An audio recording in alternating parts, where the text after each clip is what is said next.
to my channel. If this is your first time here, my name is Millie and welcome to another Millymas video, which means I am posting almost every day in December. And so in today's video, I'm going to be talking about some products that I've previously talked about on my channel, and I'm going to be kind of giving you my updated thoughts on them. This doesn't include everything I've ever mentioned on my channel, mostly stuff I mentioned in 2020. I think some of it might be like late 2019. And there's no eyeshadow palettes because that would be just a lot. However, there are some eyeshadows, like liquid eyeshadows, but for the most part, it's kind of just products I've made videos on. So we've got Freckle products, blushes, and etc. Now, this is not everything. For example, some of the magnetic lash liners, as well as the, what is it called again? Kiss Lash Mascara, whatever. I did a video on that. I haven't really used it enough to give you some updated thoughts, so I'm not going to be including certain things in this video, but we have quite a bit to get through, so let's get right into it. And this is in no particular order. I'm just going to be reaching for the stuff that's in front of me. So first up, I have a dedicated video on this. This is the KVD Vegan Beauty whatever shake primer, and this is that really cool primer that it's a little gimmicky, but it's really interesting concept. And like I said, I did a video on this. I don't like that this doesn't cancel anything on my lids, so you could see my veins straight through this. And when I went in with brighter eyeshadows, I felt like they kind of looked muddy. They just didn't look as good as on some of my other clear, more translucent eye primers. So I didn't love this, but I have tried using it since then, and I did find the longevity to be pretty good. But again, I don't really like this for bright eyeshadows. Next up is a mascara. This is the Melt Cosmetics Beetlejuice Collab mascara. I have been using it since the launch of the Beetlejuice collection. I don't remember, it's been at least like a month and a half, 2 months at this point, and I've used it on and off, and I don't like it. The brush applicator is okay. I think the moment I put them on, they look really nice, but it doesn't hold a curl for me. It's definitely not waterproof, and it flakes really bad, like within an hour. So I don't like this at all, which is such a shame because the packaging is really nice. It feels nice and heavy, and it is also a little expensive, but not a surprise because I tend to not have great experiences with most mascaras. So let's move on to some other products. These are the Line Creme Freckle pens. I got both the shades that they have. I think it was just 2 shades, yeah, Cocoa and Amber. And I've used them since that video, and I don't really like them. I think the applicator is just too chunky, and I can see that the tip of it is like lighter, as if the product is not coming through all the way to the tip, and I just don't like the way it applies. I think the freckles just look very fake, and they look very large. It's really hard to get a precise like dot, and also the tip is very flimsy, so it just doesn't really apply. I don't know, I just don't like it. On the other hand though, I do have a favorite Freckle product, and that is the Pseudo Labs Faux Freckle Kit.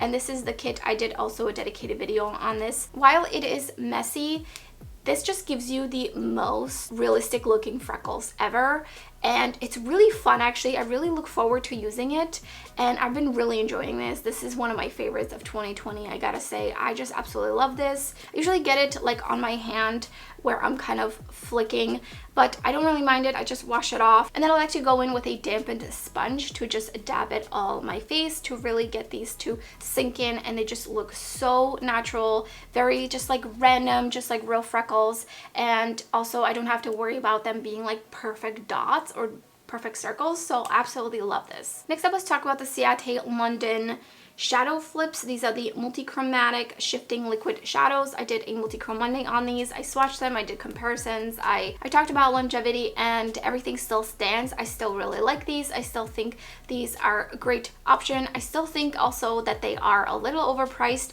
but I've seen them on sale quite a few times, at least like 20-30% off. Actually, I think I recently saw them on sale for like $12.50, and they're originally $20 each. I did get them on sale, but I would definitely not pay full price for these. But they do have really great longevity, and these are not like really streaky like the Dominique Cosmetics. I still don't like those. I don't really reach for that. Just don't like that at all. That's just like a mini update. I didn't mean to actually include that in the video. And I think this was, so I did a video, I believe it was in 2019, where I tested a bunch of different magnetic liners with magnetic lashes. And one of them was Ardell. And the Ardell version comes in this little pot. And even in the video, I had trouble picking this up. And it's just so thick. It's really hard to get a nice smooth wing, but this one did seem to have the strongest magnet force in it. So I have tried it since then, and I mean, just look at it. It's like completely dried up. It's not good at all. It's impossible to work with, even when it was new, but now it's even worse. I don't really feel like I can go in there with something else. I'm skeptical about trying to put in like a different type of formulation or liquid into this. When this is specifically formulated to be magnetic, I don't really care about saving this either, so this is just going to go in the trash. But I didn't also love it. It wasn't the best magnetic liner that I did try in that video overall, so it's not worth the hassle. I would not repurchase unless they completely reformulated it or something. And I feel like the opening and closing of this just really made it dry out faster. And so those are just my updated thoughts on this product. Next up is the e.l.f. Putty Blush. I have 5 of these, I believe. I can't even remember. I have so many of these. I'm just showing you one shade. And I did do a video comparison with this and the Milani cream blush. So first I'm going to talk about this, and then I'll talk about the Milani blush. I've used these quite a bit since then, and I still really like it. However, I find it really hard to pick up.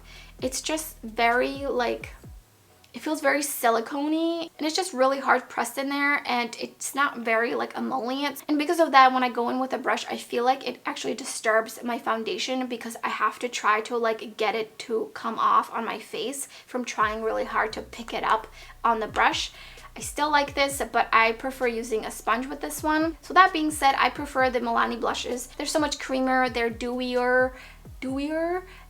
That sounds really weird, but also they just give you this beautiful healthy glow, and I love them. They're very, very pigmented, so I do have to go in with a lighter hand, but I love these, and I love that both of these options are very pigmented. I'm still glad I have both of them. I just feel like application wise, this one is easier than the e.l.f. Putty Blush. So since we're on the topic of blushes, let's talk about these e.l.f. bite-size blush and highlighter combos. I have pretty much almost all the shades. I did do a video where I face washed all of them, and I still really enjoy them. I think they're really nice. The blush side, at least. The highlighters, for the most part, I can't wear most of them. They're just a little bit too deep for my skin tone, so I haven't been really reaching into the highlighters, but I really, really am enjoying the blushes. I think they're a really nice formula, especially for like $3. You can't go wrong. Next, let's talk about some eye primers. I've tried so many eye primers this year, but there's really, I think, 2 that I've talked about. One of them being the Gerard Cosmetics Clean Canvas eye primer, and I did do a video. I think I did like a wear test and everything, and well, first of all, I can't wear this because this is the shade medium, and it's definitely too dark for my skin tone. And I know they've released more shades since then, but it was the fact that on their website and on the like little flyer that came with this, the shade looked way different. They had different pictures that showed the medium shade looking differently, so I thought it was going to be lighter than it was, and then when I got it, I was like, this is like orangey. So I tried it anyway, because if I use a very little amount and I just blend it out, then it kind of blends into my skin. But I hate the fact that this is in a jar. This is so messy. Look how bad the cap is. This really should have been in a tube or something else, but not a jar. This is really messy, and I just don't like that. And I really don't have any interest in trying the other shades because I just hate this situation. I know it's messy, and also I experienced absolutely atrocious wear time with this. My eyeshadows would completely disintegrate, like even worse than on the P. Louise base or the Makeup Revolution Cut Crease Canvas. Just absolutely the worst, horrible wear time. I have oily hooded lids, so I know I'm not going to be reaching for this for just so many different reasons. And then next primer is the Kaleidos Tone Activator Eye Primer. I purchased this when I got the Escape Pod. I was really excited that they released an eyeshadow primer. This one is a little bit on the medium skin tone side as well, so it is just a tinge a little bit too dark, but when I do blend it out, it's fine. It's just the fact that not every formula works with this. For the most part, I experience a lot of issues with different eyeshadows on top of this primer, and it's definitely the primer, not the eyeshadows, because I've used multiple different types of eyeshadows and they just perform better on a different eyeshadow primer than this one. This one, for some reason, it just seems like they like to stick in one spot, and not blend out, or they just really don't want to stick at all if I would set it. So I just really don't like this. It's such a shame. I was really excited about it, but yeah, those are just my updated thoughts. I don't like this eye primer. And also I didn't have the greatest wear time on that primer, but it was not quite as bad as the Gerard Cosmetics primer. Next up, let's talk about more multi-chrome eyeshadows. These are the Chaos Cosmetics, not Chaos Makeup, Chaos Cosmetics. And I did a video on 4 shades, I think, and since then I've actually bought more. These are the liquid gel multi-chromes, and I have the little clamshell sample sizes, which 4 of these is like $23, which is amazing. I love the longevity on these, so stay tuned because I will be doing another video featuring the new 5 shades that I got, and I still love these. I still use these. These are just really great formula for my oily hooded lids. I have great experiences with this. They're very pigmented and they're very affordable for multi-chrome gels. Alright, more multi-chrome eyeshadows. These are the Natasha Nona Chromium liquid multi-chrome eyeshadow, or trio chrome eyeshadows, whatever she refers them as to. And I have a video up and I did swatches. I talked about wear time and everything. I have a full in-depth review basically. And I still absolutely love these. These are also on my top releases of 2020. I think these are really great, very, very easy to use, and I just have really no complaints. I love them. I'm glad I have all of them, and I plan on doing lots of tutorials in 2021 with these and featuring them in eye looks and pairing different matte eyeshadows and just generally creating looks with these multi-chromes. So I'm really excited, really happy I have them. Next up, more multi-chrome gels. These are the Kristen Lee Glimmer gels. I have 3 of them. I believe the video I did on them was in late 2019, and I wanted to update you guys because these have completely dried out. They already dried out, I would say, about 6 months into having them, about-ish, maybe 6 to 9 months. And I did try to revive them. It kind of worked, but they like really shrunk in here. It's just like kind of crazy. I have contacted Kristen Lee Cosmetics and told her that this happened, and she was very shocked. She said that they did do testing and making sure that these will last in the jars, but they have since then actually put them into tubes. So I think that's much better. They will definitely not be drying out as nearly as quickly in tubes than if in these jars. So I am a little bummed out that these dried out, but I know if I add just like a little bit of distilled water, they will just jump back in. Here's another shade. And these are just beautiful, but I do plan on keeping these because they are really beautiful and I had a great experience with them. I just need to add a little bit more water, but it is such a shame that they did dry out.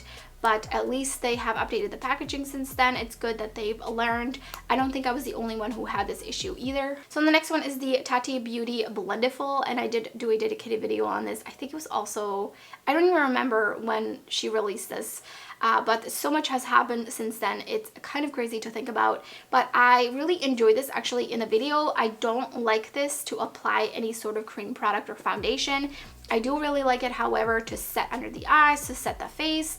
I have used this on and off. I do still kind of forget to use it because it's not among my brushes, but I just feel like this is so easy to set, and I like that there's a big area because I mostly just like to set like the outer perimeter of my face. So I like being able to kind of disperse the product across this whole area and set more evenly that way. So I do still enjoy this, but just not for everything, and it is a little bit of pain in the butt to wash. So that has been kind of a con, and I definitely think if it was easier to wash, kind of like the regular just sponges for foundation, then I would be more likely to use it. Next up, I also filmed a video where I compared a bunch of eyebrow product pen type of things, some of them with the 3 prongs, some of them just like a felt tip applicator. And so just some updates on the 3 new ones that I had more recently. We have the $1 Billion Brows Microblade Effect Brow Pen, and this is what it looks like. This is one of the ones that has the prongs. This shade is too dark for me, but I can kind of get away with it if I just go in very lightly. And then also the Revolution Makeup Revolution, Micro Brow Pen. This one is in the shade light brown. This one works a little bit better. I do like these, but I feel like the prongs could have been solved a little bit differently. Like they could have been a little bit better, but I do still like them. And then we have the Glossier Brow Flick, and this one, you know what, I've tried using it so many times, and with this one I just feel like it sometimes feels like it's dried out already and sometimes it works fine. So it's kind of really unreliable. At the point when I kept trying to use it, I only had it for like a couple of months, so I couldn't believe that it was already seeming to have dried out. But it seems fine now when I'm like kind of swatching it on my hand. But my Urban Decay Brow Blade pen is still by far the best, and I much prefer it. The shade and just the ease of it, and it seems to not have dried out at all, and I've had it for over a year now. So those are kind of all the products I wanted to mention in this video. There's definitely other products I have used, but just haven't used them quite enough to give you full updated thoughts on them. And also eyeshadow palettes would be like a whole different video. I could just do a video on that. Plus you could see in the eyeshadow palette dedicated videos if it's working for me or not. So usually not much changes since those videos. So that's everything. If you enjoyed the video, don't forget to give it a thumbs up, and if you're new to my channel, I would love it if you subscribed. I feature a lot of indie makeup, lots of eyeshadow content, and some mainstream thrown in here and there. So thank you so much for watching, and I hope to see you next time.